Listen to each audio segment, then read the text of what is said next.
Hello, hello, hello, everyone. Thank you for joining me. I am Ace Maneuvers. I'm joined by Kyle Jacobitz, and we've got a pretty spicy deck for you guys today. This is the character that has maybe been talked about the most when it comes to the set 3 format. I think this is like an early favorite for a lot of people, and it's OJIRO2. Tell me, what can you tell me about the character first of all? Hey man, character just on the surface has so much offensive value. I look at this, when thinking about a deck to potentially play for a real long day, potentially something in the top cut. I think in some of your other videos, you've mentioned, or even other people mentioned, the fact that a long day can really take a toll on you. Mentally, just wears. So it's a character that is either just going to steamroll somebody or get steamrolled. So it's just on the surface, just pure value, pure damage output, real strong, ton of fun. I just love this guy so much. Just the pure face smashing that he has available to him is wild. So. Okay, I love that. I love that the roller get rolled mentality when it comes to like a big tournament. It's really important that understanding that sometimes a more limited approach allows you to fully understand the deck better, and that was something I was kind of looking forward to. I look towards like a 5-hand size character for stuff like that, where I can just go, okay, I have a few really powerful buttons to push rather than a whole lot of buttons. So I'm really excited to see this deck. I can pretty much let you take over from here if you want, or Sure. Yeah. Do you have the list pulled up? Do I need to share a list, or what do we need to? yeah, I've got the list on screen for everybody right here. We've got the character. I'll read the character out just so everyone knows exactly what OJIRO does. He's got 6 hand size, 28 life. This looks like it's an earth build. He's got all earth and water for the symbols. And then he has Enhance. This attack gets +1 speed and +1 damage for each different printed attack zone in your card pool. So typically it's supposed to start at +1/+1 and ramp up to +3/+3. And then Enhance, once per turn, add 1 attack from your card pool to your hand. But it's only playable if there are 3 different printed attack zones in your card pool. So pretty obvious payoff for getting a mix of zones in there. For sure, yeah, and people that know me, a lot of my good friends here locally know that when Set 2 was a thing, Ingenium was a big fan. I was a big fan of Ingenium, loved the character, talked about it probably too much to my buddies. I think they got bugged by it. Looking at what he does, being able to once per turn basically give that +3 speed, +3 damage, that felt incredibly strong. And the fact that this character can twit to multiple attacks in a turn, it just blows my mind that this even is a thing. Like the ability to push through really high speed, really high damage attacks, especially early on in the game, and just apply a ton of pressure, just seems incredibly strong. Yeah, I mean, this is a game where like one of the best characters we've seen overall throughout, the first two sets is Tokoyami, right? And he's really good at giving things +1/+1, but now we've got a character that's their basement. That's where they start, right? For sure, yeah, and I find myself comparing the power output or the damage output to a Tokoyami, and I guess the difference to me in this build or in this character over a Tokoyami is I feel like it needs less pieces. It doesn't as much matter about what particular attack you have. More so just that you've got the zone spread, and from there you can kind of fill it in with whatever attacks meet the mold to get yourself ideally to that 3 different printed zones. But past that, you don't necessarily care, which way you're filling it, as long as you're filling it.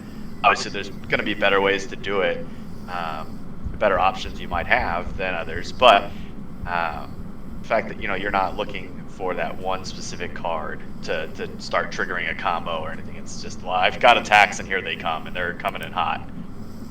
Okay. All right, yeah, he's definitely, one of the things he's really good at is making all of his attacks look better than they are. It's I don't think I've had an Ojiro play an attack at me where I just felt like this is the wrong attack. Like as long as it's not like the worst attack on the zone, you know, it's been working for all the Ojiros I fought against. Tell me a little bit about the symbol before we get into cards specifically. The Earth symbol is probably the one I've seen for Ojiro hyped up the most, but I'm not spotting any seizing the advantage just at a first glance, and that's been one of the big draws to the Earth symbol. So tell me a little bit about why the Earth symbol. So, to the seizing the advantage point, I don't own any yet, so that's why you don't see any in the deck. Fair enough. This man's not been trolling through a TCG player to get the scalper prices. No, not yet. So that may be something that works its way into this deck list at some point in time. Okay. But aside from that, the other reason you might not see that is that I feel like you really want to see his foundation, which we can get into shortly. But back to the Earth symbol, back to that question. The reason I think that he thrives best on Earth, at least at the moment, is the just pure foundation advantage that Earth has. Things like back alley haymaker, hard jab, some of the card draw cards like rapid punches and Missouri Smash, male bonding, mainly passionate guy, just a variety of ways to cheat foundations without actually playing foundations, or get additional cards in hand to then be able to play those foundations that you draw at the back end of a chain. So that was it. Like again, I think this is a character that just wants to go ham as much as possible, and being able to cheat foundations into play on the side just it seems like it's kind of what he needs. Because if you're going all out and you're not getting those free builds on the side, then it kind of makes it tough to block or tough to just continue to throw attacks. So that's where I found the benefit in Earth. Just like male bonding, we'll cover that one, I'm sure, in depth. Just straight value. It's just insane. That card is nutty. I can't believe that Earth got that on top of what it already had. But yeah. So that's why I think I went with Earth. It's just for that simple fact that it had the ability to cheat additional foundations into play. Okay, yeah, it's if you're not going to be clearing your card pool, if you're not going to be ignoring progressive like the way that Staff Strike does, the way other symbols have found success has been from ramping their foundations. And the Earth symbol's typically doing that by building face downs, and so that is definitely a good place to start. And I want you to start with give me the most important card. Like if there's like the number one card you want to see, or the card you think makes the deck work, what would it be? Yeah, the number one card has to be his foundation, Student of the Art. Okay.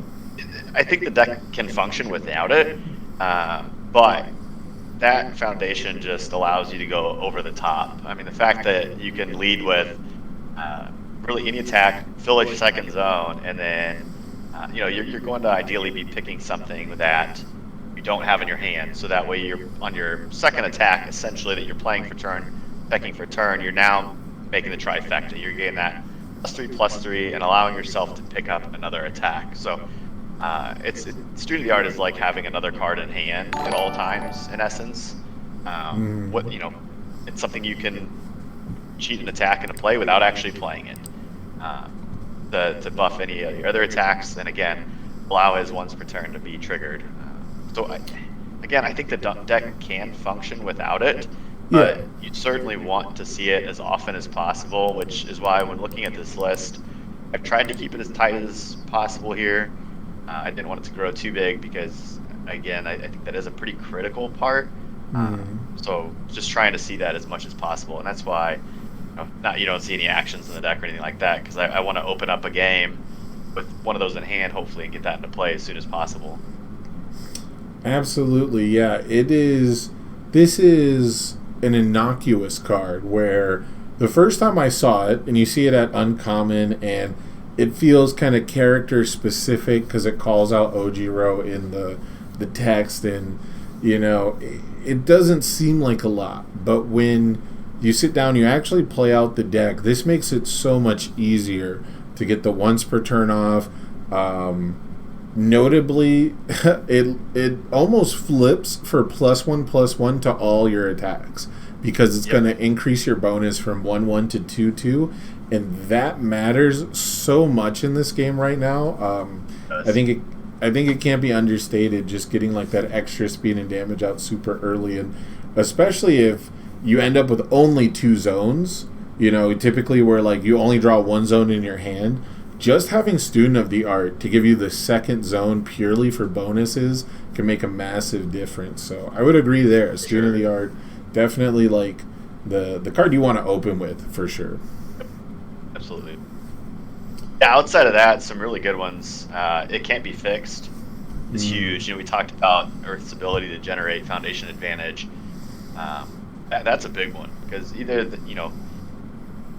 you're going to pressure your opponent into not wanting to stun you, or if they do stun you, you're creating advantage for yourself. So either you're making it easier to block because you've got more ready foundations because they're not stunning you, or you're cheating in additional foundations which can be used to block or on your crackback. So that's, I think, another card that you want to try to see as quickly as possible.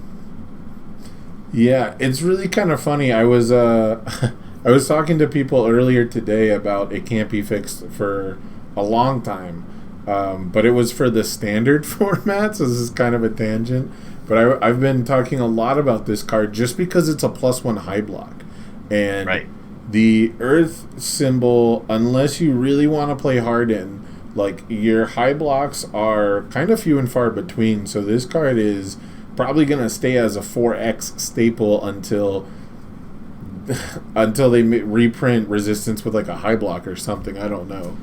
Right. For sure, I agree. It's too good not to include in every deck that can play it. Like even without worrying about stun or commit effects, like not even like text blank, a 0/5 +1 high block is just massively important for this symbol in terms of I guess you could say card flow or just consistency in general. Right. Yeah, I mean, really, same thing with Tight-Lipped. You look at a card, if it was blank, it's another, with a really powerful mid block. Yeah. 0/5 with the +1 mid block is incredibly strong on the surface too. But yeah, and when you're going for game, man, this feels like a free +1. It might not be quite as free as Floating Around My Babies, but this is the OG. This is the original MHA free +1 damage for the turn. Right. Yep. So tell me, let's shift focus to a little bit of the attacks. Let's get into the attacks. I know that's what people really want to listen to and really want to see. And I will say there is one thing that is sticking out to me immediately, but I'll let you go in whatever order you want with the attacks. Sounds good. So I think the first include the obvious one was Back Alley Haymaker. It's got to be one of the strongest attacks in the game, hands down. Does so many things for you. The fact that it's stun 2, it's got solid base stats as far as speed and damage are concerned. It has the flexibility to either build in a 0 ready, which is crazy, or draw a card. So the amount of things that it can do. Oh, and let's not forget it's got EX2 as well. So because it needed more things, let's give it EX2. So if you've hit them a couple times and you're going for a kill, let's ramp the speed up even further on that bad boy. So that was the first obvious include. So from there, obviously, we're taking a look at OJIRO needing to fill all 3 zones, or in my mind anyway, you're looking to fill all 3 zones. So then you start looking across the board at, okay, that's 4 of my mids. How many attacks am I really wanting to play in the deck? What do I want to land at? And you're thinking that, 18 to 21 range roughly. So you're either 6 or 7 of each, or somewhere in between. Maybe not even counting all of those, but looking to fall in that range. Again, trying to keep the deck as minimal as possible, to see those Student of the Arts as much as possible. So you look around at your other mids and what options you have. To me, it seemed pretty obvious to grab the Hardened Jab to round out the mids. Just something that's just straight value. Being able to, obviously, or hopefully what you're doing is leading with a Student of the Art to your back alley, leading with Student of the Art. You're filling in one of your other zones, and then towards the end of the string, you've got your Student of the Art that's now flipped. You've committed it at some point probably to pay for an attack. You can pick it back up and build in a new ready. Or if you've got the Tight Lips, flipping anything over face down, picking it back up, and building a new one in ready, and just keeping those attack strings alive and keeping them going. And if that is, if you've completed the trifecta and then you're throwing a jab later, it's a 6 speed for 8, which just sounds wild. Probably not getting blocked at that point. If you've completed the trifecta and you're throwing that on top of it, it's probably not getting blocked. So it seemed like a good way to round out the mids. 7 cards there in total that provide a ton of value. Even opening with jab never feels bad. If it's your first attack on turn 2, let's say, you're not going to have any face down. So again, it's just a free foundation for nothing. It's just, hey, let me just build in a foundation. And then from there, hopefully you got the student and you get the chain rolling, ramp damage, ramp speed, and get going. So that seemed to me like the 2 obvious mid choices. I haven't really honestly seen any other mids being played in OJIRO. I think that his attack that he got could be something that could be substituted in place of jab if you really wanted. Just the ability to commit down, basically another attack that has stun. Yeah. That could be really strong. If you're leading with that, use your student. Now you've got 2 zones. It's basically a stun 2 as well. But I just like the concept of the thought of being able to keep chains alive longer with hard jab.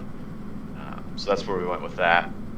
Yeah. And then I was just going to say that's basically the dilemma you're faced with, because I've seen a decent amount of karate chopping, but once you run into it can't be fixed decks, right, or decks that can deal with foundation committal really well, that's when you want to swap into the hardened jab so you can really get the extension, that extra ramp, because jab is one of the best ramp cards, and if it's not the best ramp card, it's definitely back alley haymaker. Right, agreed, yep. Those seems pretty obvious, and then, so I'm looking at, my mids are full, so let's jump to highs. And this is probably where I've flexed the most as I've tested this deck and run it through locals and just even in my head, just kind of playing it through. And what I'm currently landed on, and again, this is fluid, is looking at, let's first look at the Texas Smash. Okay. And the reason I've recently gone to Texas Smash is because I've acquired the rapid punches. So now it's a full punch build. I think without full punch build, Texas Smash is not quite as good. But now with an entire lineup of punches, you're going to be able to trigger every time, as long as it's not the lead. So again, just the ability to crank through an insane amount of damage. If it's completing your trifecta, if it's you've got your mid, your low, and now you're throwing this, the 7 speed for 10 damage. It's pretty wild. And then the ability, then you discard a card, and now your next attack has +7 damage on it. Between OJIRO and Texas Smash. So it's a whole nother attack. It's a whole extra attack. You can kill somebody incredibly fast with a couple of Texas Smashes with this build. And then rounding out the highs, I have 2 copies of Missouri Smash. I could see this being a 3-3 situation as well, just because Missouri Smash, I think, is so underrated. Especially in an all-punch build again. The fact that if you've dealt damage with a punch, you draw a card, and if it deals damage, just build foundation in play to keep your chain going, keep your turn going. Again, a lot of what-ifs here, but if this is your turn 2 and you lead with a back alley haymaker, you've stunned 2, they've either chosen to block that and are likely not blocking anything else that turn, or they let it go, one or the other. And so, all likelihood, you're getting to trigger one or both of the enhances on Missouri Smash. Either you're drawing a card, or you're building a foundation, or both, in a lot of circumstances. So that's where I'm really torn if that should be a higher count, just because of the ability to hit on one of those 2 enhances or both, versus the damage output. I'm not really sure which way I lean on that, which way is more valuable. I think it's going to end up being situational, so probably a preference thing on whether you want the just high damage potential or you want some flexibility with how your turn is going to play out, would be, I think, how you could flex those counts around. Also with blocks, one's got a high block, one's got a mid block. So what do you feel you need more of? But for now, I've got it sitting at 4 Texas Smash and 2 Missouri Smash just because I want to kill people. Okay, yeah. You don't see a whole lot of Missouri Smash gaming going on, but it is really similar to Hardened Jab. It's just kind of conditional, right? It's got 2 conditional enhances, and so maybe it's gonna take someone who's really brave enough to fulfill those conditions to make this card shine, because theoretically it should be better than Hardened Jab in almost every way except the block mod. Right. The other thing to consider too, the other reason, like if I was going to be an advocate of actually swapping the counts and saying that it should be 4 Missouri Smash, 2 Texas Smash, would be that I feel like Missouri Smash is a significantly better lead. Okay. Texas Smash as a lead attack is really not that good. You would never want to lead with that. So the neat thing that I see with Missouri Smash is your high-end players may not fall into this trap, but I think that a lot of people will, that you're going to figure out what block zones your opponent has by leading a Missouri Smash. Because people are going to want to block it if they can. And if they cannot, they might mid block it or they might not block it at all. Mm-hmm. And that would tell me that you have no high blocks in hand. Like, that's going to be my read, right? You have no high blocks. So when I'm making my decision with OJIRO, what do I pick up and throw again? It's going to be a high. Like, another high is coming into your face because you told me you don't have a high block. Whereas a lead Texas Smash really doesn't tell me much. All likelihood they're going to let it go and try to block something more deadly, especially with that enhance of discarding a card and buffing a second attack. They're probably going to hold back and try to block that one. So I really don't get a whole lot of knowledge out of that. Whereas again, like a lead Missouri Smash gives me some knowledge, or at least, maybe a highly experienced player and kind of reverse psychology that one a little bit. And it's like, oh, I'm going to make you think I don't have a high block, and when you have that kill shot coming in, that's what I'm going to block. But I think for the most part, it's going to give you some good knowledge. And even if a talented player is like, trying to play reverse mind games, the fact that you now are able to build in another foundation is huge. And then just to top that off, or to finish that thought, is if they do block the Missouri Smash, that is likely to be the least threatening attack on the turn. Mm-hmm. So now they've spent a block. Your speed's going to get higher, and it's now just going to be even more challenging to actually block anything else on the turn. Talking early game, obviously if it's late game, it's a totally different story, but in an early game scenario, that's likely the only attack they're going to block. To me, that gives some credence to potentially swapping those counts and running 4 Missouri Smash and 2 Texas Smash. So I just don't know. I haven't played it enough to make that decision just yet of where that count should be. And again, a lot of it's circumstantial. So. Yeah, and it's interesting because I would probably never think of leading with Missouri Smash. Just because for me and my brain, my gremlin brain has to get maximum value. So, like, I have to at least have the chance to have dealt damage before to get that card draw. So, that's super funny to me, actually, that you brought up it's a better lead than Texas Smash, potentially, because, I never think of it that way. And so that has, does open my eyes a bit. I think you're right. I think that does give you a lot more knowledge early on because this is a card that plays better around cards like Cheerful Uppercut, right, than having maximum Texas Smash out. So, with a lot of those really popular special blocks still being a mid block, it's going to allow you to play around mid breakers almost perfectly. Exactly. Yep. So it's a little bit of mind games there, but I don't know. We'll see. I'm on the fence about it, but I think there's merit both ways. And that's almost where I'm, like I mentioned early on, was potentially landing at just a 3-3 split, just to take that out of it, just play them even and call it a day. So that's the highs. Moving on to the mids. I originally, before I got the rapid punches, had that as the throw. I had 4 copies of the throw in here. Oh, reverse throw? I think. No, that doesn't work. It's the Ibarra throw. Overhead throw. Overhead throw, yes. Overhead Sorry. reversal, okay. Overhead Yeah. Yep. Just because it had the ability to build in that extra foundation, even though it was committed, just cheating an extra foundational play and being a throw to potentially guarantee some damage. But and I wanted to go to the punch package, so I got my hands on a set of the rapid punches, made the change. The card just is so good. Just so good. On the surface, it's even if you don't have a state of the art, being a 6 speed for 5 damage, and if it does damage, you draw a card, feels incredibly strong. 6 speed out of the gate on a 4 diff attack at minimum. It seems really powerful. I don't know that I would ever want to necessarily lead with this card. Again, the goal would be hopefully that you draw a card off of it. But if you have to lead with it, again, it's 6 speed, so chances are, especially if it's early game, nothing else is getting blocked. There's a high probability that nothing else is getting blocked at that point. So it's even something where you can pick it up and throw it again later in the turn if you have the ability to.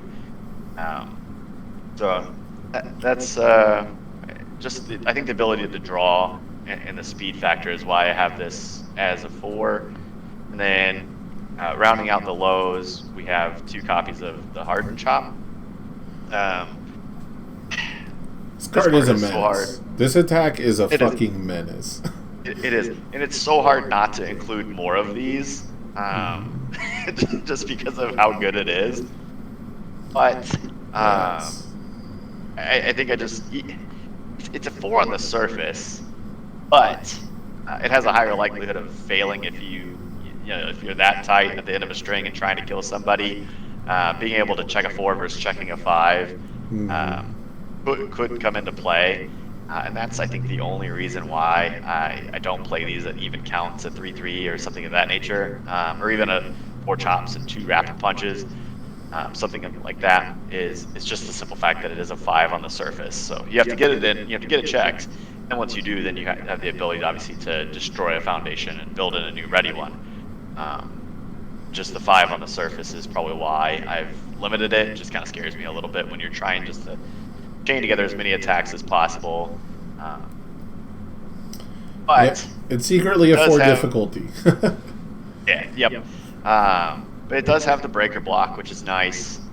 It does have an incredibly powerful second enhance, to where if the attack is blocked, your rival discards a card. I think that's probably more valuable in other decks outside of OJIRO2, where you're maybe playing a little bit longer of a game, and you're trying to poke a little bit of damage here and there, and you need the cards out of their hand. With OJIRO's speed, I don't know. I just haven't felt that enhanced to be as necessary. It's more that, hey, chances are you're probably blocking one thing this turn and that's it. Pick what you want to block. And taking the card out of hand isn't probably as important, at least in my eyes. If the game goes longer, that obviously gets better. Yeah. But I don't want it to go that long. That's the goal. Don't go that long. That's fair. Yeah, I'm not seeing a ton of deadlock. There's usually we've got what's the All Might one? The 3 diff pull no punches, right? Yeah. Usually that's floating around in a punch deck. So the deadlock threats are not showing up. You're just committed to just taking people out, right? Like way before we build the deadlock. Hopefully so. I mean, it does have. If we now jump into foundations.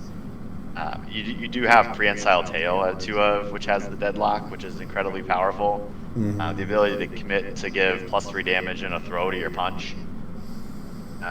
So you can pump through some pretty big damage that way. Yeah. It is pretty limited as far as the deadlock for sure. I don't ever want to go that long though. We don't have to. No. That's the goal. Oh, don't go that long. So anyway, with the attacks, though, like I landed at 19. I felt like that was a solid count. When I look at ratios, it worked out pretty well as far as the percentage of attacks versus foundations. I liked where it landed. I liked having the even amount of highs and lows. That I'm heavier on the mids, but they're just so good that I wanted the 1 extra. I didn't I didn't want to cut down to only either 3 haymakers or 2 jabs. They're just too strong. I didn't want to lose them, so that's why I ended up with 19. I didn't want to go higher to 21 because then you have to, well, at least probably should increase your foundation count as well, which means losing out on opportunities to draw into student of the art. So it all comes back to that. Okay. So, gotta point out the elephant in the room. I have a feeling I know what the answer is, but have you tested it with the full set of the Punch Brothers? Because we've got the rapid punches, but we don't have any of the hardened barrage, and typically a big pull for people to go towards these attacks is the fact that student of the art can like add the one that you need in. So is it just like an availability issue, or is this a choice on purpose that we made?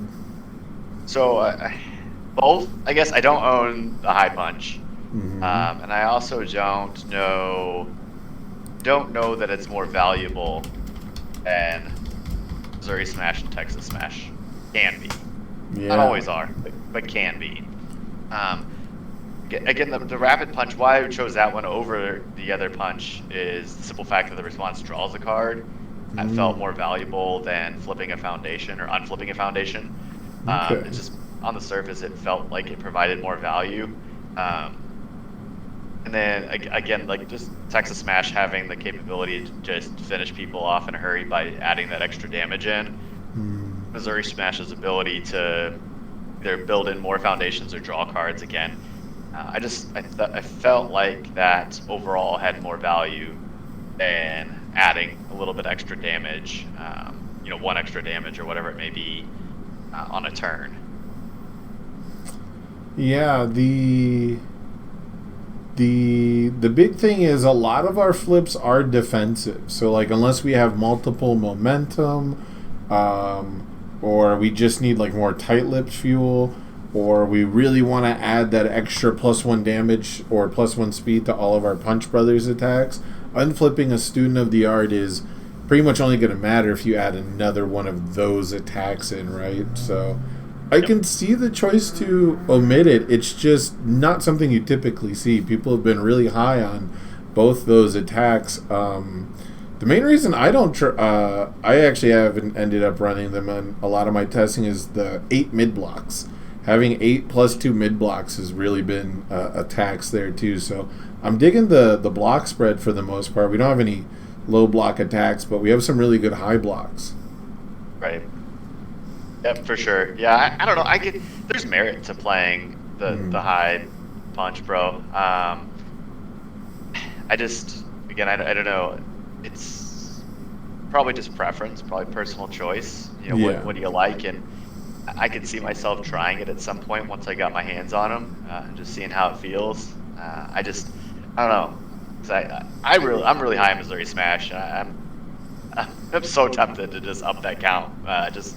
And kind of the reasons we talked about. So to me, that the flexibility that card has is better than anything that the other high punch I think provides. Just that it's really just giving you damage. That's the biggest thing it's giving you. I don't know.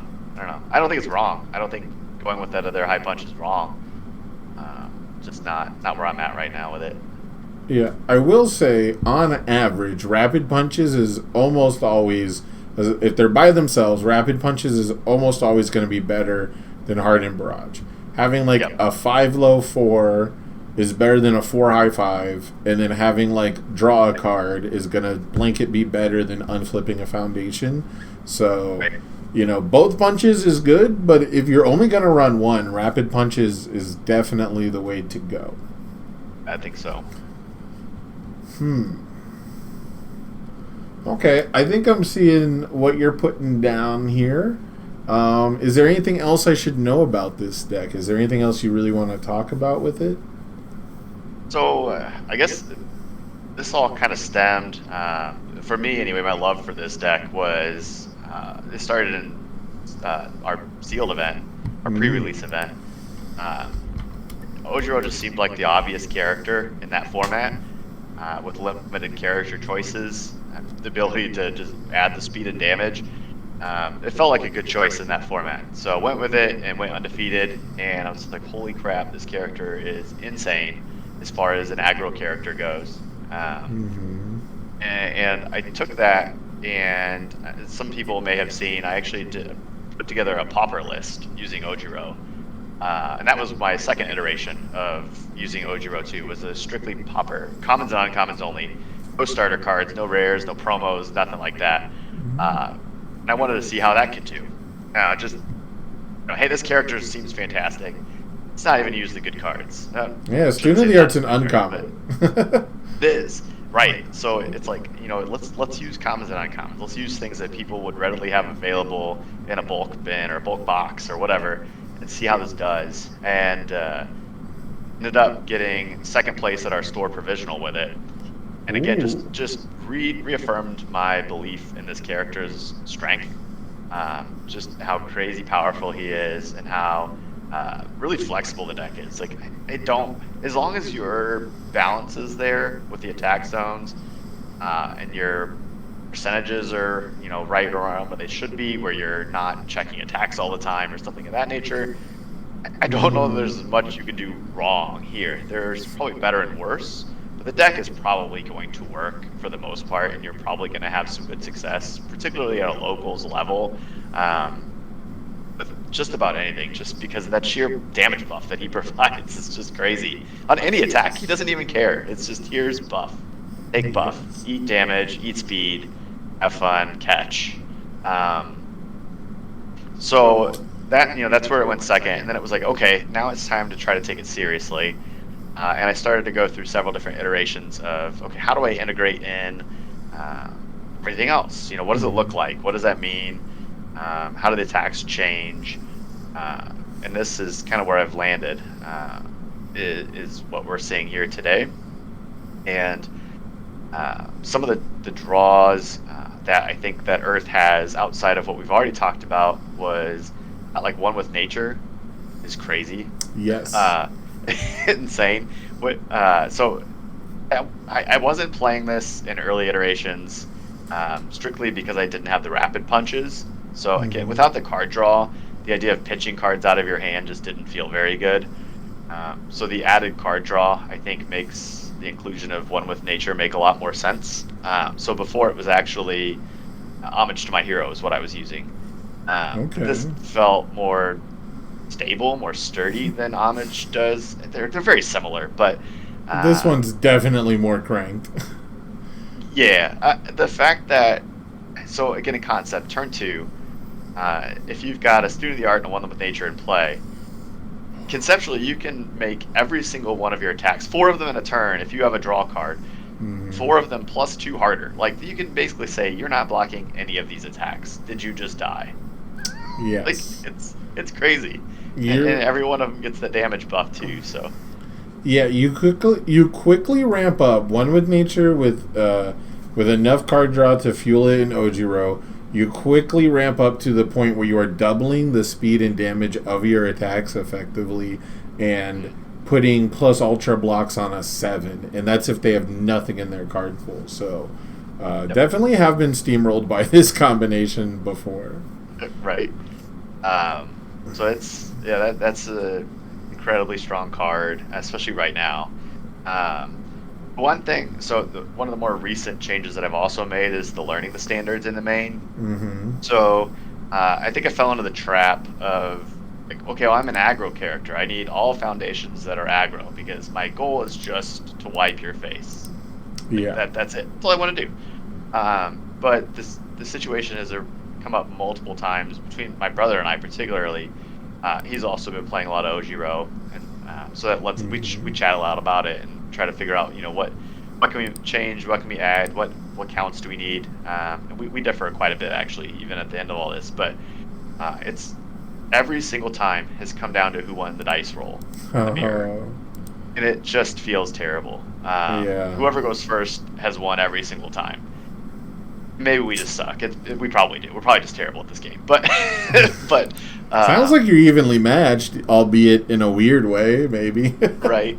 And I think it just comes down to how nutty this character is, and the fact that he can just put on so much pressure so early, that that's where I was like, okay, what the hell? What do I have access to that can maybe slow this down a little bit and maybe give myself a fighting chance on those, in a mirror match or against the Tokoyami, where they also have the capabilities to just turn to you.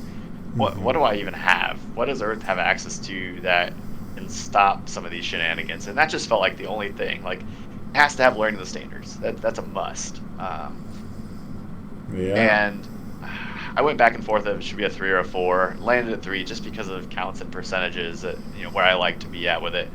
But I was like, this card has to be in this deck. It just does. You really need to see it. And you need to see it as early. often as possible. You need to see it early.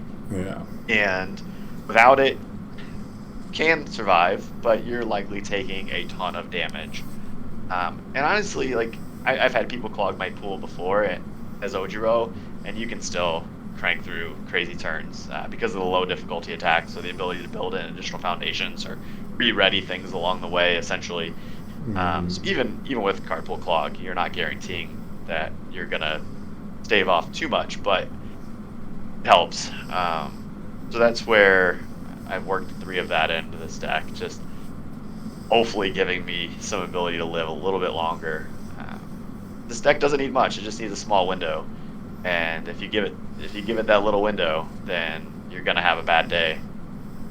So, kind of, I guess, maybe stepping off from that, then I expect to take damage. I fully expect to take damage.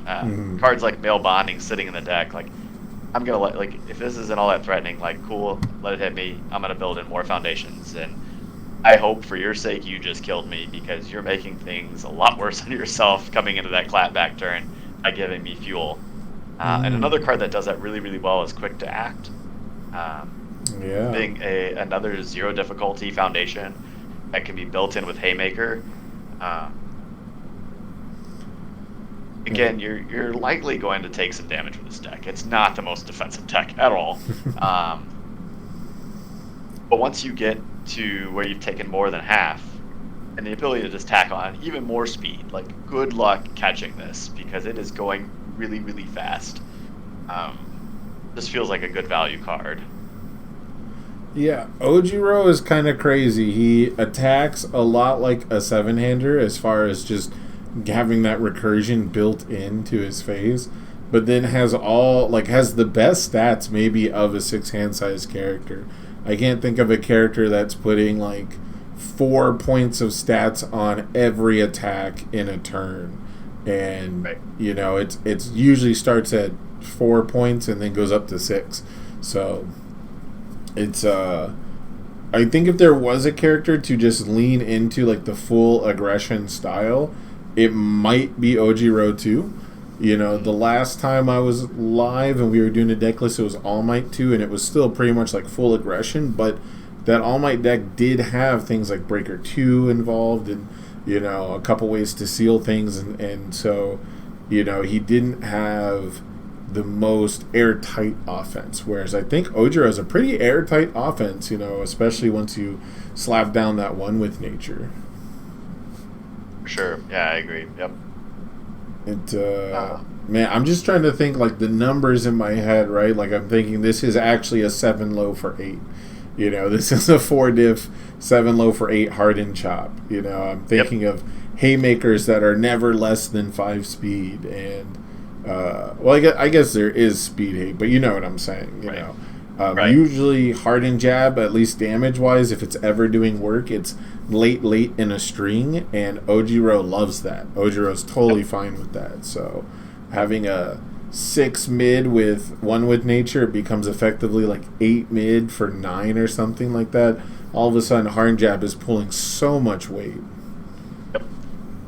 Yeah, and I tell you what, going back to student of the art, if you can crack 2 of those into play early, hard jab, oh man, being able to lead basically any zone, fill your 3, and then if you've got 2 jabs in hand, it's going to be a bad time. Let's say you open up with your haymaker, build in your other 2 zones, stun 2, they attempt to block, most likely, figuring the speed's going to be, really it's a high damage, high speed, but try to block it if you can. It's a mid. And then if you can throw 3 jabs after that, jab, jab, pick up a jab, throw it again, like that's killing people. Yeah. It's pretty tough, and it's been the talk of the town basically, I guess, with Heroes Clash, where we're looking out for this impending aggro wave. And I've said it before live, where I think 6-handers are the best aggro characters. They're right in the middle. They've got the health to trade. A lot of people get enamored by the extra hand size, and they think of that for like aggressive OTK style play. But when it comes to aggro, to me, that means not having to worry about defense. That means winning the race specifically, not going toe to toe with people on both sides of the board. And this deck looks pretty good at it. I think I'm about ready to make my decision. But is there anything else I should know? Is there anything else I need to be informed of? Anything we missed? I mean, just maybe taking a quick look at the sideboard. Okay. True. We haven't talked about the sideboard at all. Just my thought with the sideboard is address some of the shortcomings. Obviously, defense being a huge shortcoming. So, in the ideal scenario, you win the dice roll going first. You steamroll game 1, and then you shift into Kirishima 2 and play a little bit more defensive, but still a really strong offensive game. Okay. He's too good. I don't like playing like super meta stuff. It's just not my style. But having him in the sideboard, I think, is a must. Again, just trying to slow things down a little bit. Second, if you know you're going second. And then bringing in those 2 other chops, again, they're just really strong with Kirishima. Being able to bring in the 4th one with Nature. So that I've tailored the sideboard to try to be maybe a little more defensive if you need to be. The 2 apathetics in there for a mirror match, because OJIRO is such a pain in the butt, that something in there to try to flip over the student of the arts, keep those up the board, and a mirror. It's just a strong card in general. Obviously, the 4th learning the standards. Again, if you're going second in a match, bringing in a 4th one of those could be huge, just to give you that one extra chance at a defensive foundation to swing the game in your favor. So that's where I've tried to tailor the sideboard. It's just to play hopefully a little bit more defensive of a game if need be. Yeah, and when you side into Kirishima 2, this is actually probably one of his best foundations, at least when it comes to going second against decks like Asui and like Tokoyami.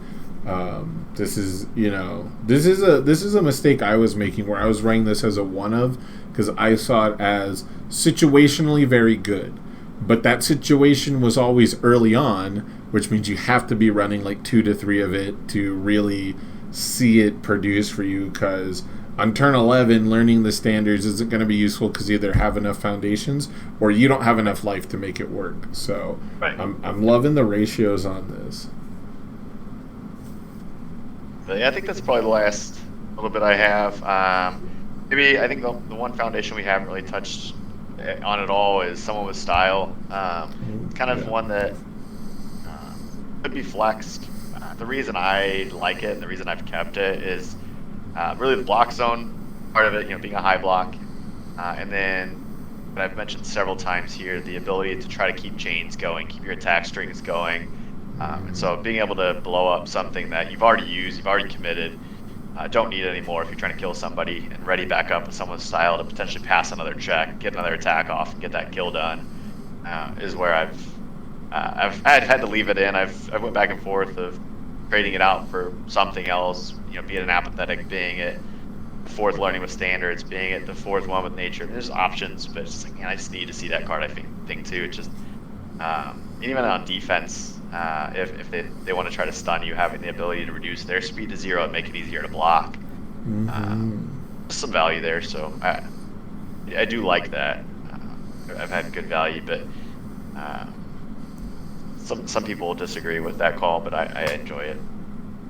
Yeah, it kind of lets you fake being Kirishima too a little bit, right? It's once per turn you get to destroy and restand something, but obviously nowhere near as good as filter draw.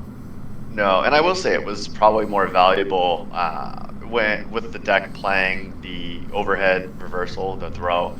Yes. Just being able to blow up a 0 and having more cards that can build a 0 back in it felt a little better then, but I think it's still a fine card.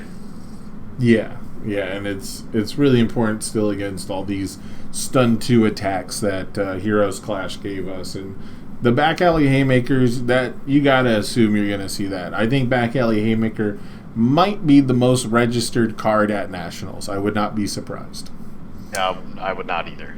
I struggle to think of a deck that would only play 3 copies of it, right? Like, if it's there, it's a 4 of, and if it's on symbol, it's probably there. Yep, good chance. Okay. All right, well, we've talked about the attacks. We've talked about the foundations, the sort of pseudo-defense, right, into the defensive pivot, the sideboard technology I'm a fan of. But I gotta be honest, I think it's gonna be a pass from me, but only because I really need to see the defensive tricks. I need to see like the hard gaps in my game 1. You know, for me personally as a player, I need to be seeing like the "you're so obvious" is, you know, the learning the standards needs to be backed up by like some kind of damage reduction, like you know, maximum copies of Manly Friendship plus resistance can really put a damper to a lot of attack turns. You know, but if you are out there and you are going to Nationals and you want to play OJIRO on the Earth symbol, this could be the build for you, because we talked about how incredibly potent this offense is. I'm digging the ramp, right? Like these 3 punches right here. Lots of good ramp. Missouri Smash, again, like that's a card I wanted to play all over set 1, and I couldn't make it work. OJIRO might be the character for that, so I'm hype on Missouri Smash. If you want to, if you want to test out 4 Missouri Smash, I'm there for it. Like if I'm playing OJIRO now, I think I'm playing 4 Missouri Smash because of this video right now. You know, with maybe balancing the hand with One with Nature might get pretty tough, but you know, I am liking what I'm seeing, and you know, this has, I'm very glad we did this video, because this is going to definitely change the way I look at building OJIRO in the future, because I had a lot more like just crammed 4 check apathetics, like hard control pieces. So I think I would need to find a balance between like this build and stuff that I'm more comfortable with. But yeah, I could definitely see this, you know, making a deep run at Nationals. Yeah, and it's Shiv got the nickname here. It's Cisco. Hopefully, I don't know if kids here are too young for that to get that reference or not, but call him Cisco because he's got dumps like a truck, man. That's it. You know, I hate that I got it. I wish I didn't actually. just crazy damage. Well, the stat padding is insane.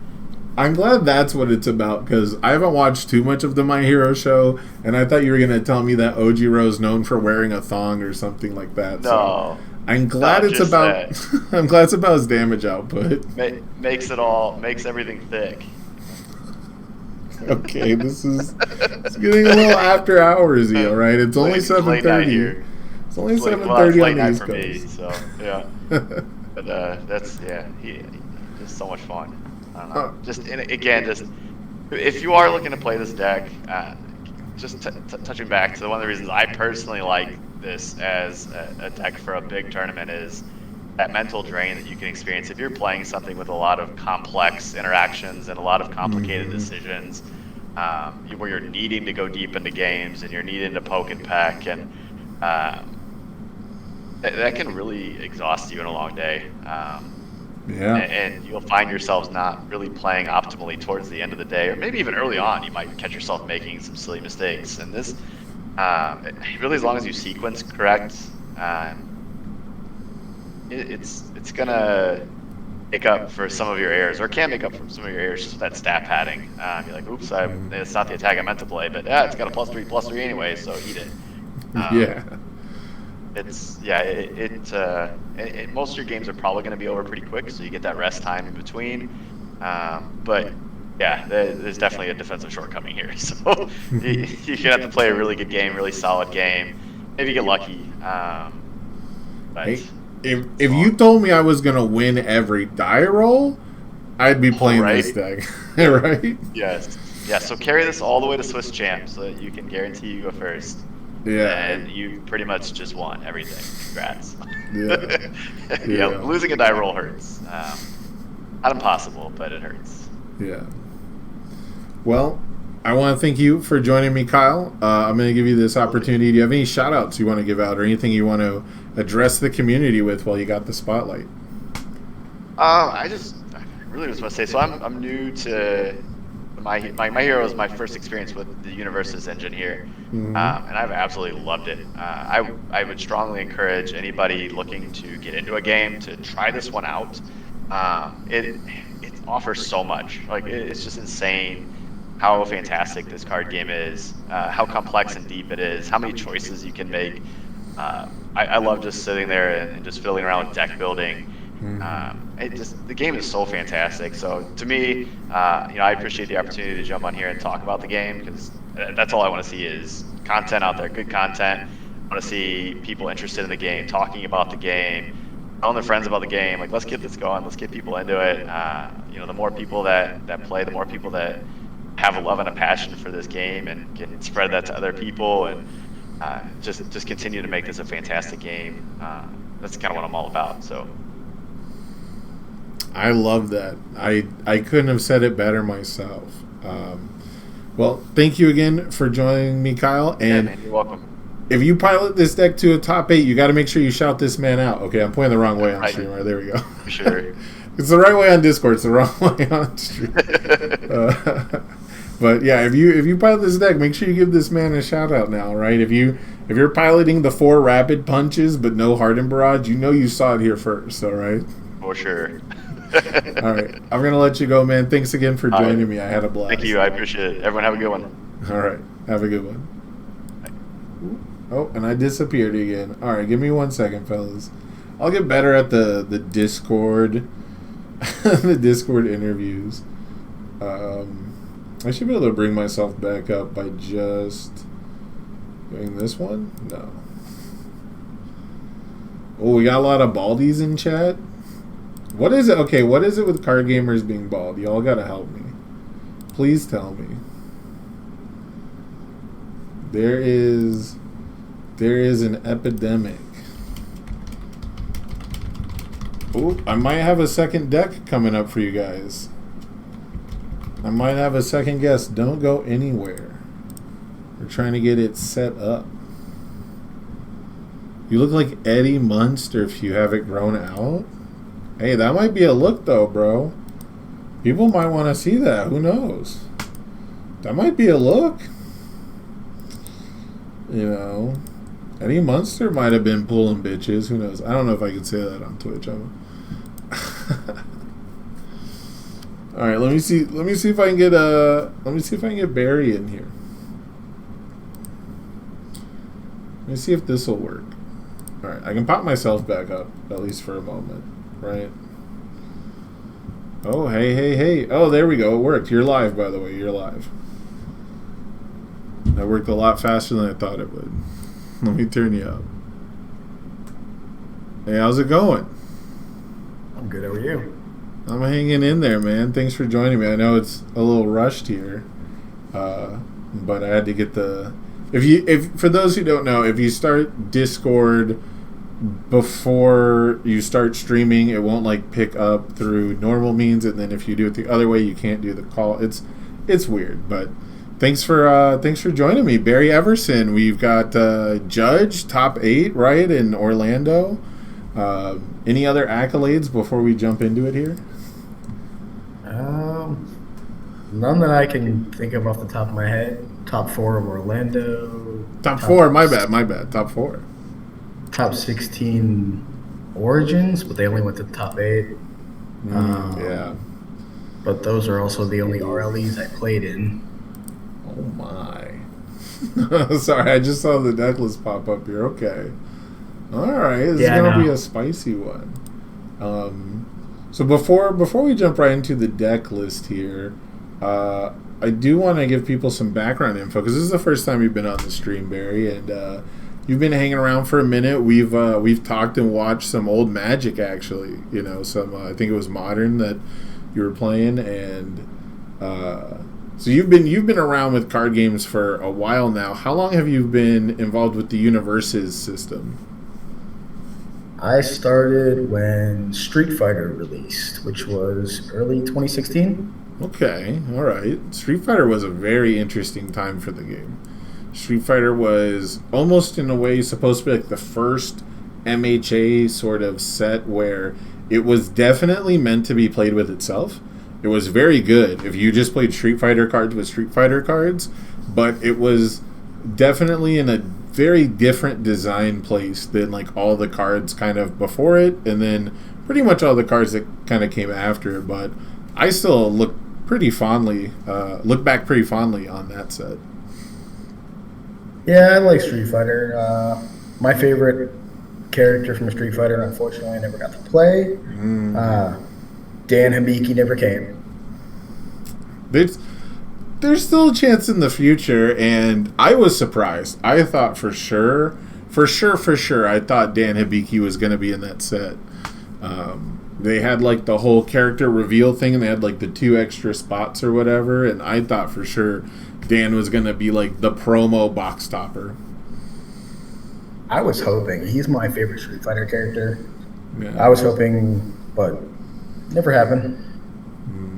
Unfortunate, but we're here with the My Hero card game. You've got a deck list that you're going to convince me to play and win, of course. That's the goal, guys. The goal is to win Nationals. You got to sell me on how this deck can win, or at the bare minimum, top 8 me at Nat so I can punch my ticket to Worlds. And it looks like we've got Hijinks 2. Is that correct? Yep. I'll be completely honest. This deck I've only played a few times, but it has been a blast. Okay. You can pump momentum very, very fast with this deck. Yes. Yes, you can. I've played a very little bit of Hijinks. I've played a decent amount of Hijinks 2 actually on all 3 of his symbols, and the Chaos symbol is good at generating momentum, and specifically with Hijinks 2, you have a lot of great tools to get that momentum flowing. Yeah, and it finally gave me a reason to actually play Shock Treatment. Not Shock Treatment, Rockin' Attitude. Oh, yeah. Rockin' Attitude's one of my favorites, but you're right. It's tough to find a real home for it. Yeah, honestly, playing this deck kind of reminds me of playing Keith Disbrow. Ooh, a blast from the past. Keith Disbrow, one of our former champions, and a character card that got to move momentum around a lot, get some recursion through it. And one of my friends, Brandon Jones, played that to a cardboard finish as well. So definitely one of the better characters of his era. But tell me a little bit about the symbol choice here. Tell me a little bit about the Chaos symbol with Hijinks 2. So I ended up choosing Chaos with Hijinks 2 specifically for Meteor Shower and Wealthy Aspirations. I wanted to be able to pump out as much momentum as I could. Okay. Yeah, I was playing against a newer player, and they were talking about a Hijinks 2 player who was, just kind of going ham on them with Meteor Showers. He was like, once I get hit by one of them, the game is just over, because you just get to keep getting the momentum to recur more and more. So definitely a solid game plan.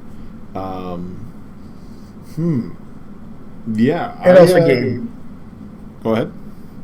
It also gave me a deck to finally play Concentrate in. Yeah, this is not one I've registered. So this is main board Concentrate, pretty interesting. But Twisting Azure Inferno on the rise. This could be a clutch card coming up at Nationals. Yeah, I figured that. Plus, worst comes to worst, if you don't think you're going to make use out of it, you can dump it into the momentum just to pump your momentum up. Yeah, I was playing a game the other day, and I was able to play 2 sudden death assaults on turn 2 with dumping the momentum to deal the 10. Damn. That's a 10 unbeatable damage, right? Yeah, I mean, 10 uninteractable. Fun. Okay, all right. So we talked a little bit about the character and the symbol in general. I'm going to let you kind of take over from here. I got the deck list up on the stream, of course, and you just kind of tell me where to go. You tell me what cards you want to talk about, and I'll hover over them for the chat here. So when I was looking at characters from set 3, I'm not a 7-hand insider. Yeah, I am not a 7-hander like fan. Mm-hmm. I prefer 5 and 6-handers. Okay. And I was trying to figure out a character to finally just give 7-handers a shot.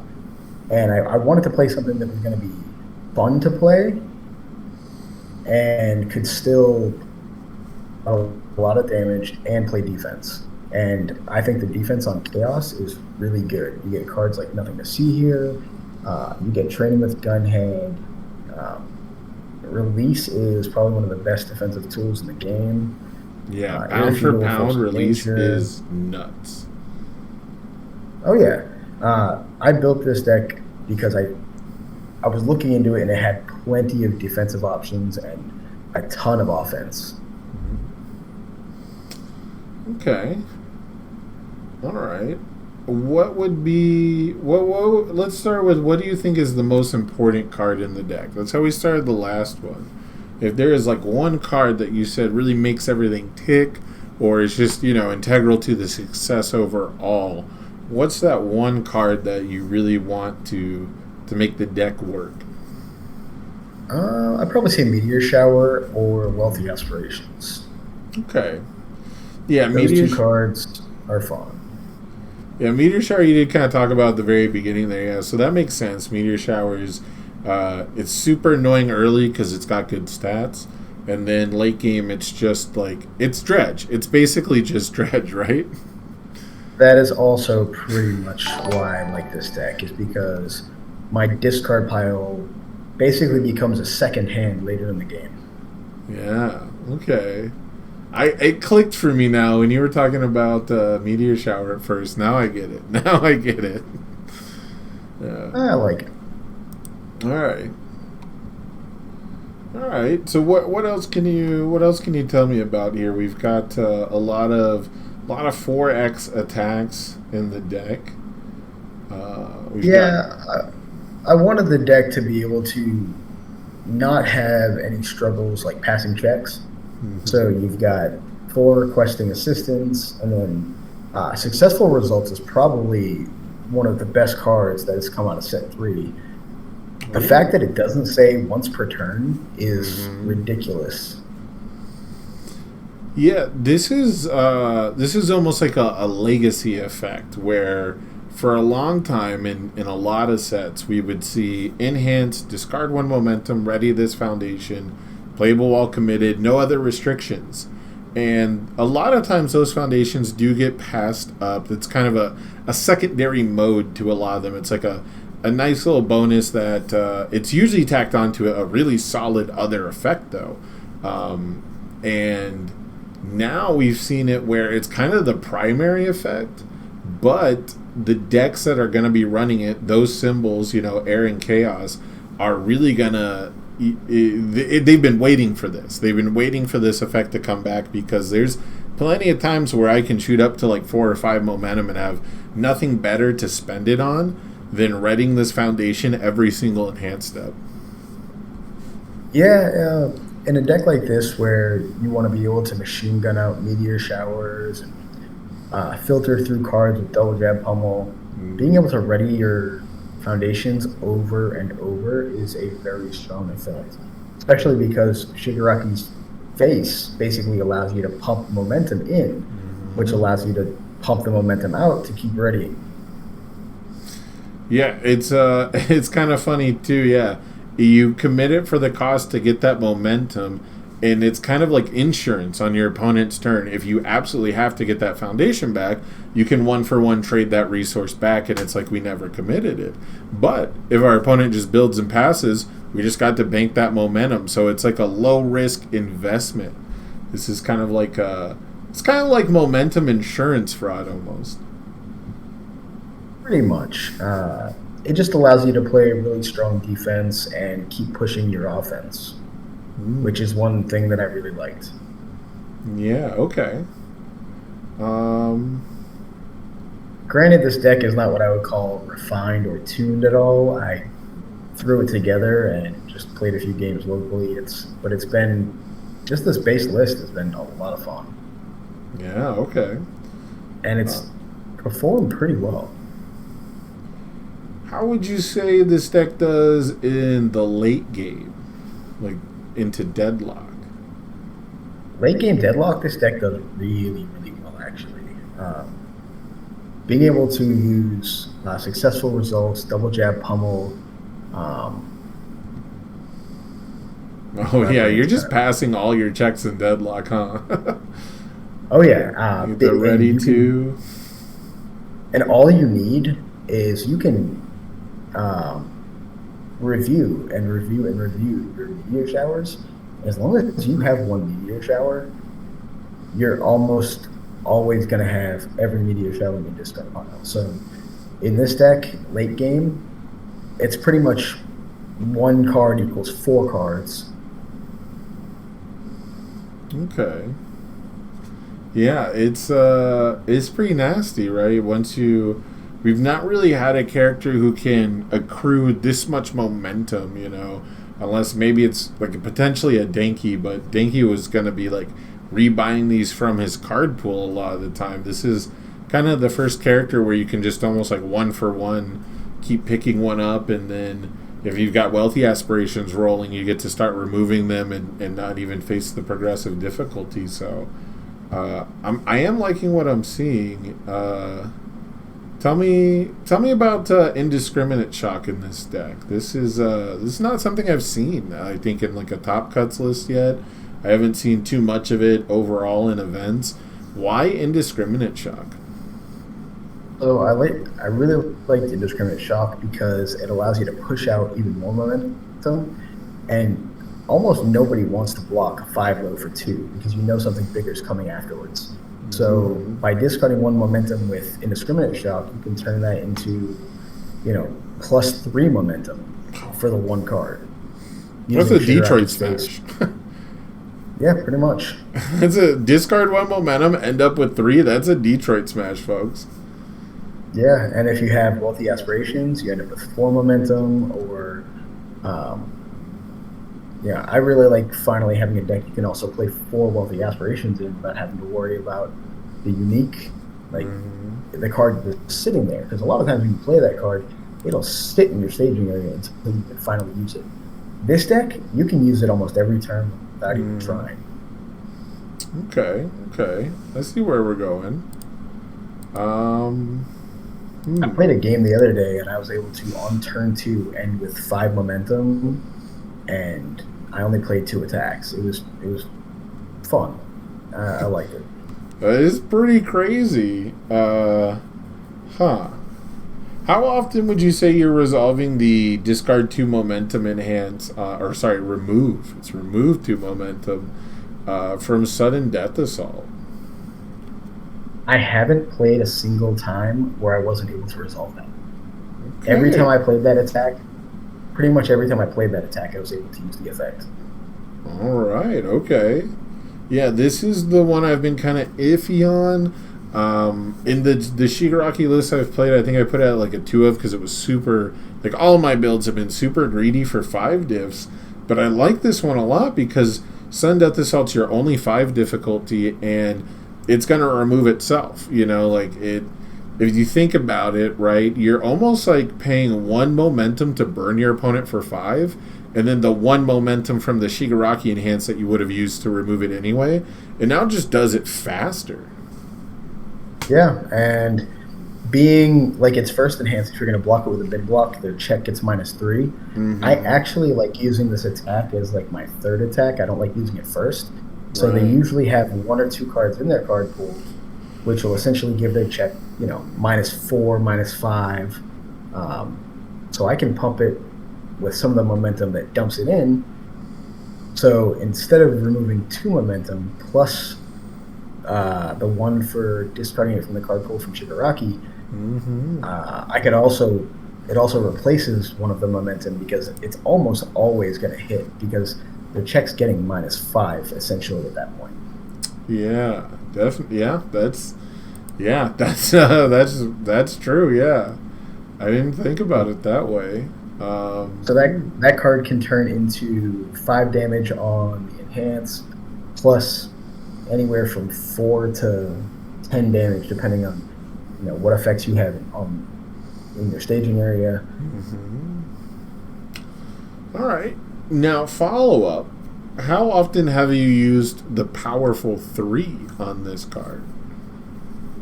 I've used it probably half the time that I play it. Okay. Because discarding just 1 momentum gives you +3, so make it 8. So you can, even on a half block, because most people don't want to block with a mid block because it costs them +3 to their difficulty. They're usually going to block it with a high or a low. So I like to use it at least once to do the 5 with the enhance on the face, and then put another half block damage through, doing at least 4. Yeah. So the one card turns into 9 damage. Right, because when you answered that, you said I've been able to, but you weren't saying that you were using it. So that's the other thing I'm really interested on is, the math. If you know it's going to land, the math favors discarding for powerful by 1 damage, right? Instead of burning for 5 and then dealing 5. But once we're factoring the fact that people are probably going to partial block this, spending that 1 momentum to essentially negate the partial block damage almost, I really dig that. Yeah, it's also the reason why I really, really liked One with Nature in this deck, because even if they choose to off block, it's still going to get that +2. Yeah. And if they choose to block with a mid, it's +5, plus their block mod, plus whatever blocks they've played before. Because, like I said, I don't like playing this as my first attack, even though it's the highest difficulty.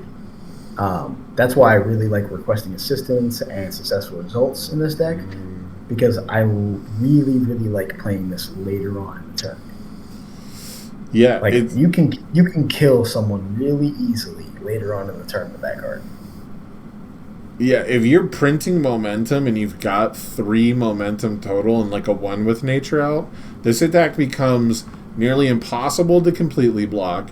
It's going to deal 5 damage on a partial block, and then it also burns them for 5 and leaves the card pool. So, yeah, you did dump a lot of resources into it, but it's almost like they partial blocked a 20 damage attack. Yep. It's almost like they had to partial, and if they don't, of course, it's 14 damage. That's half the health of nearly every character in the game. Yeah, and a lot of people right now are really heavy on 7-handers. So, 2 attacks can just kill your opponent. Outside of, Momo or K2 or something like that. But a lot of people really like 7-handers right now. This character just kills 7-handers. Yeah, and when you've got Electric Jolt, which is going to always deal damage unless it forces out one of their core defensive pieces, getting up to the free burn damage, that is, each one of these is just a quarter of a 7-hander's health, right? If you can always pay for this, which you said it's pretty much every time, at worst comes to worst in a long game, you're gonna be burning them down to 1 to the point where Electric Jolt will kill them. So when it comes to the extreme case, this is an extreme case, but if it really came down to it, you have the tools in the deck to essentially guarantee a win over the course of the longest game ever, right? You still have to not cycle these particular cards, but from a game theory standpoint, this is a guaranteed win eventually. Yeah, and that's another reason why I like Indiscriminate Shock, is because if you're playing the really early game, you can play an Indiscriminate Shock, dump 1 momentum, essentially get 3 possibly 4 momentum if you have wealthy aspirations, Yeah. and just play 2 sudden death assaults afterwards, and you can kill almost any character at that point. Man, yeah. Ooh, it's kind of funny. I might be coming around to this deck just because of the idea of indiscriminate shock. Now, I'll be honest, normally I want my attacks to be dealing more than 2 damage, but with a deck that has so many good payoffs for momentum, obviously, like, the rate at which 1 momentum converts into damage with the Sudden Death Assault and everything, and Home Run Comet and Meteor Showers, right? Like, you can make a lot of cases for it pulling its weight damage-wise. But the idea of making my opponent randomly discard Faith Shield, that gets me hot and bothered, I gotta be honest. Yeah, the discard 1, draw 1 is actually one of my favorite parts of that card, because like, people like to look at your discard pile. People like to, I mean, if you're a good player, you're keeping track of what people's attack zones are anyway. Mm-hmm. So you're trying to save a block spread. And being able to play Indiscriminate Shock as your first attack and cause them to discard one of their saved block spreads, like, a lot of people will save one of each block zone. Yes. This can force you to discard your low or discard your high, and maybe you'll draw another mid or another low, and it helps push even more damage.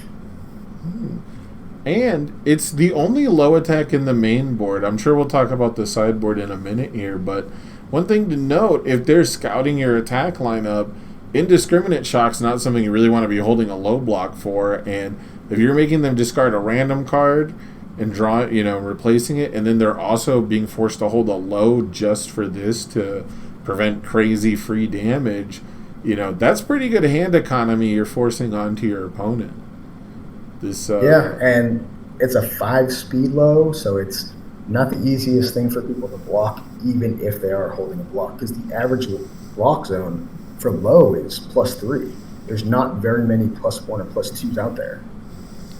Yeah, that's true. It's basically like Wealthy Aspirations and like air. It's basically the air symbol, air and life. Yeah, it's pretty much the air symbol, life symbol, and then Good's got 1. Gotcha has a +2 low. Yeah, Gotcha's a +2. Yeah. So like +1 lows are basically, I can only think of Observant, Student, Airstream, and Wealthy, and those are mostly all or air and life.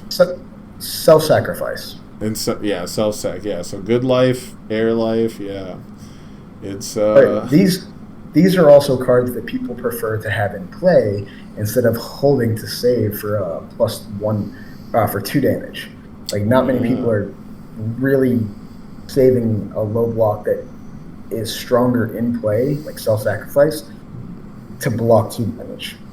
But that 2 damage could end up turning into +10, +15 later on in the turn, or even the next turn with sudden death assaults, and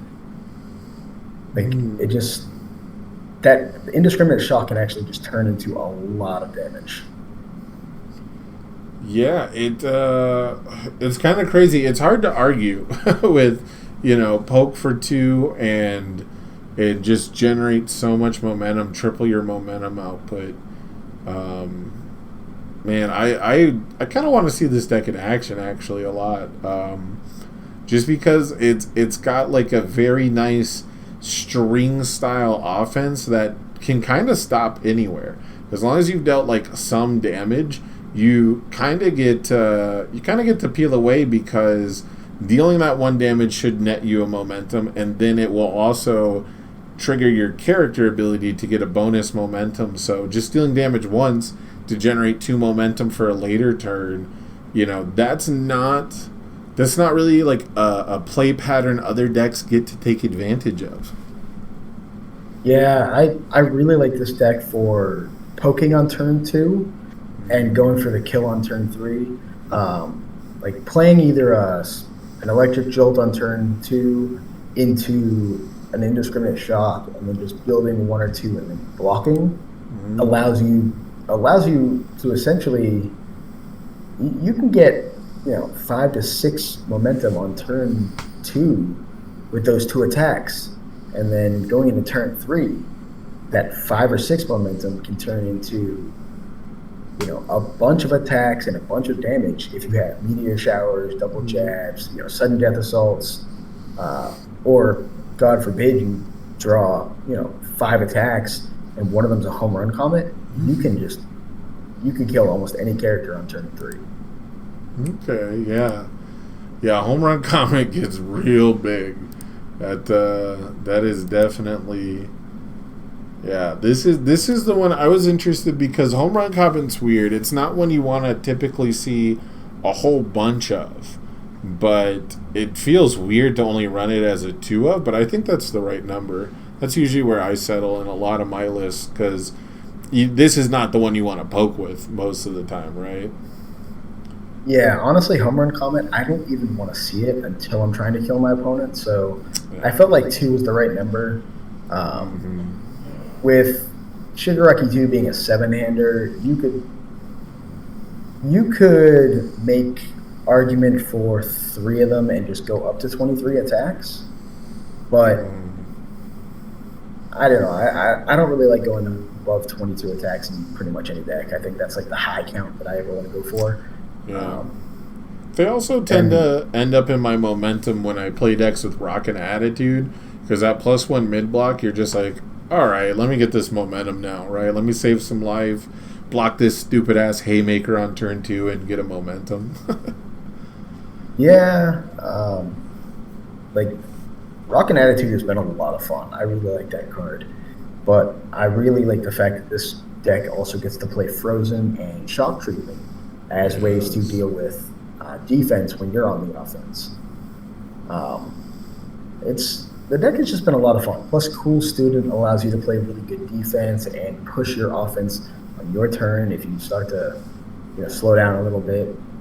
Cool Student essentially just makes it like, as long as you have the cards in hand, you don't ever stop playing, because if you deal damage, you get the momentum off Shigaraki's face, and then you can use Shigaraki's other enhance to discard a momentum and remove that card from the discard pile, play another attack, and Cool Student, you get to discard momentum, because if you dealt damage with that other attack, then you get to build another momentum off Shigaraki's face.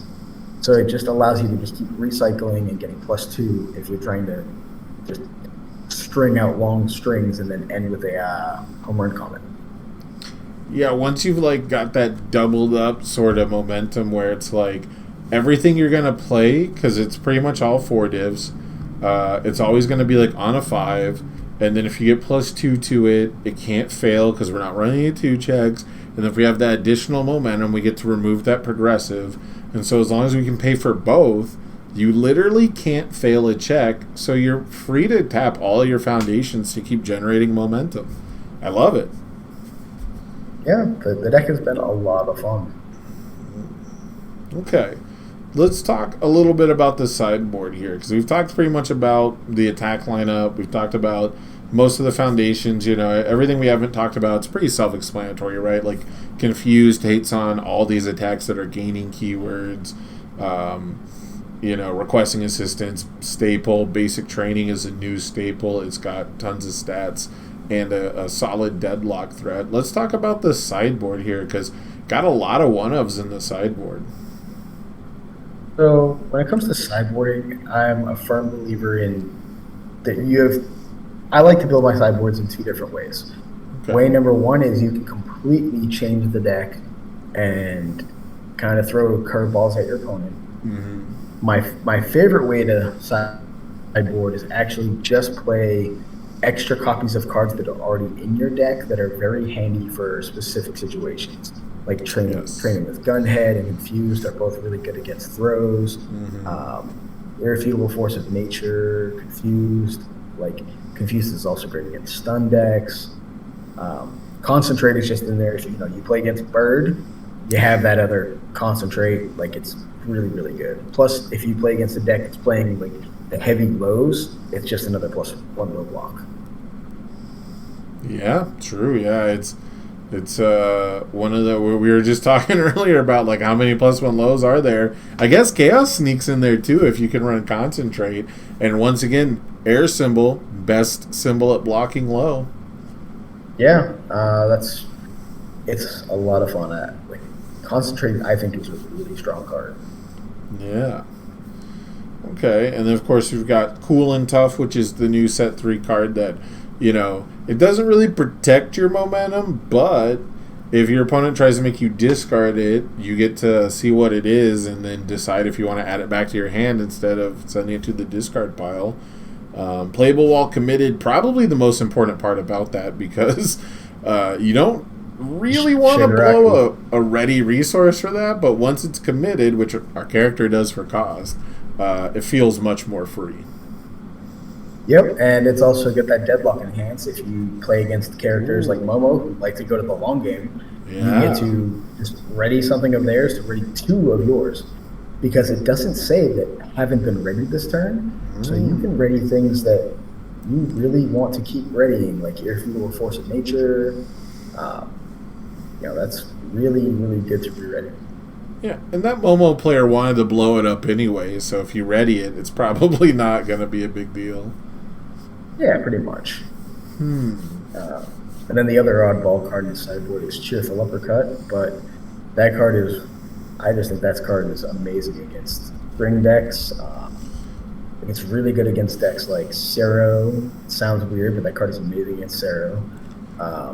Really good against interrupting like OJIRO2, not OJIRO2, Jiro, the Staff Strike build. It's really good against all the new Fury combo decks that have been coming out, like the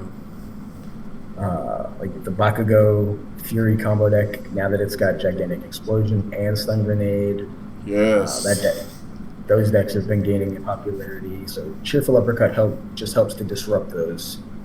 Okay.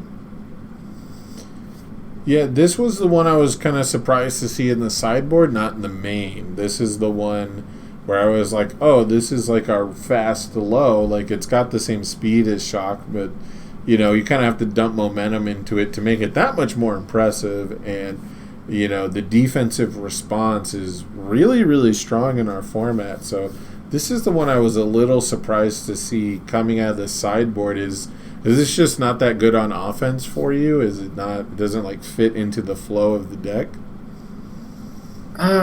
I felt like when I was playing this card, people were holding more lows. Okay. If I was gonna cut anything for it, it would probably be the Home Run Comets. Oh, interesting. Okay. Like Home Run Comet is really good late game, and this card is also really good late game, and it only cost me 1 momentum to get the +4 damage. And the average I get off of Home Run Comet is +4 or +5, and I mean it's usually like 16 damage. So I felt like that card was just stronger. Home Run Comet does have kind of a non-bow with Shigaraki, so if it's the kind of matchup where you really have to keep getting rid of your progressive difficulty to fight through stuff like card pool clogging or creepy realizations and things like that, they're not really going to let you charge up that Home Run Comet. So that is pretty interesting to swap that one out, but I think it makes sense. I like the reasoning for it. Okay. Now, is there anything else you think I should know about this deck? Anything you really want to talk about that we haven't covered yet? I know the block spread's pretty strong. I believe I have at least 20 of each block. I think we're at 19 mids. Is it 19 mids? We're at 19 mids. It probably had the character counting at one point, and then it gets set as the main. Oh, that happens. No, I cut one. I cut one of the Nothing to See Here. That's what it was. Oh, okay, yeah. Unique. It's unique foundation, so hitting 2 of it feels bad. Yeah, I only had what's it called? I had Irrefutable Force of Nature at a 2 of, and I had Nothing to See Here at a 2 of, and I just felt like Irrefutable Force of Nature was overall stronger card, so I swapped those. Gotcha. Okay. Yeah, it block was spread at 20 each. Yeah. Modifiers are pretty good. I think we got a +1 in every zone. Pretty much, or a +2. I mean, not a +1, but we do have we actually do have a +1 in every zone. We got plus Yeah. 1 low, plus 1 high, plus 1 mid. Digging that. Got a lot of plus 1 lows, actually. I'm actually surprised the low block average is the highest because of how many plus 1 lows we have, but that just goes to show how few 2s there are. Yeah, there's not very many 2s. There's a lot of plus 3s and quite a few plus 1s. Okay. So, I think I'm about ready to make my decision unless there's anything else you want to present before the court, anything else you think will convince me that this is the deck to take to Nationals. Outside of there just being a strong offense and a strong defense, and you get to play something that's just a lot of fun. No. Okay. So I'm liking the character specific Sun Death Assault, right? He's got like a signature attack. I love the printing, the momentum, and I love clearing the card pool. But I think it's gonna have to be a pass from me, only because the 19 health is pretty tough, and committing the foundation for cost can be pretty rough. We have a lot of great ways to refund it, like requesting assistance, but it's only a one-time use. And when I think chaos defense, I'm thinking multiple breakers. I'm thinking like cheerful uppercut in the main board. And, the speed hate from this deck is like really interesting, right? Like the nothing to see here is really cool. But I think that in the current format, we're going to have to find like much better ways than release, because tearing up our stage to block is fine, we stay alive, but eventually we're going to need those foundations to commit if we want to keep that game plan rolling. So I think this deck does look super fun. I would love to see this in action, don't get me wrong. And I think if you're going to play Shigaraki-2, I do think Chaos is actually the way to do it. I've seen a lot of decks on Evil and Death because of a lot of the Fury attacks and like the synergy with Nitro Ignition, the XR. But this character says nothing about the word Fury. He is not locked into Fury attacks. You don't have to play Howitzer Impact and Detonation Launcher and all these other cards that I see. And so I'm a much bigger fan of Electric Jolt, Shock Treatment, Shigaraki for sure. And I think that if you're going to Nationals and you want to play Shigaraki-2, this is definitely going to be like a blueprint for success. The Meteor Showers, the targeted committal, you've got throw hate. You do have a little bit of everything. You do have defensive options. And so I do really like the deck a lot. But I do think it's just going to be just some of the ratios around just aren't for me. And protecting that 19 health is going to be really tough in Dallas. Yeah, I am. That's one of the reasons I am not a seven-hander fan, is I don't like having to be responsible for 19 health. There's just not enough, padding there for me. Yeah, it's a tough line to walk, right? Like the seven-handers we've seen have been ones that are chocked full to the gills with like evil gazes and ice storms, or it's like Asui with access to wall cling and like the best defense from set 1 after Kirishima, So it's a tough game plan. I do like statistically in the past, I think seven-handers have been so strong from that extra card that I do think the design team has done a really good job of balancing out the abilities on them. Like six-handers are better than they've probably ever been, at least since I've started playing the game. But at the same time, like it's hard to compete with just that extra card. So I get that the balancing act is pretty tough. I will say this deck seems super consistent. This deck seems like you're always gonna, like, you're not running 3 diffs even. Like you're probably always gonna have some of the best turn 1 builds, and turn 1 builds are like where a lot of games are won and lost. Yeah, I think I've played maybe 10 games with this deck, and I don't think I've built less than 4 on turn 1 at all. Yeah. And I've averaged 5 to 6 on turn 1. That's playing a lot of zeros is a good thing. I've had fun with it. Yeah. Well, man, I want to give you this opportunity to give any shout-outs, anyone in the community you want to address, anything you want to say. I want to thank you for joining me and showing me this really cool deck. And again, I think it's absolutely on the right path as far as like Shigaraki 2 is concerned. But yeah, any shout-outs or anything you want to talk about, spotlight's on you. I think I'm still pointing the wrong way for the stream. Probably to me, you are. Yeah. Yeah, it's. I don't know. Yeah, I think. Yeah, I think we have to point away from each other on the Discord call. But yeah, any shout outs you got, man? Off the top of my head, all my locals. I get to play against a bunch of really good players. You know, Corey Aguilar, Brad Townsley when he shows up, but he hasn't been there in a while. He's been busy with life. Yeah. You know, Zachary Thornton. I've got a lot of good local players. Okay, awesome, man. Well, thank you once again for joining me. Hey, we got a little photo bomb in the back. Love that. Thank you again for joining me, man. Thank you for showing off this awesome deck list. And are you? I guess I should ask this. Are you going to be in NATSC? Are we going to see you in Dallas? I should be at Nationals. My plan is to be there. I'm not playing this deck. I've decided on my deck quite a while ago if I make it. Okay. I mean, right. I'll share that deck list too. It doesn't bother me. I'll tell everybody what I'm playing. I'm playing Air Jiro. Oh, okay. Well, in the interest of content and the fact that I have to cook dinner pretty soon, we will maybe do that Wednesday. I'm not gonna have time to live stream tomorrow.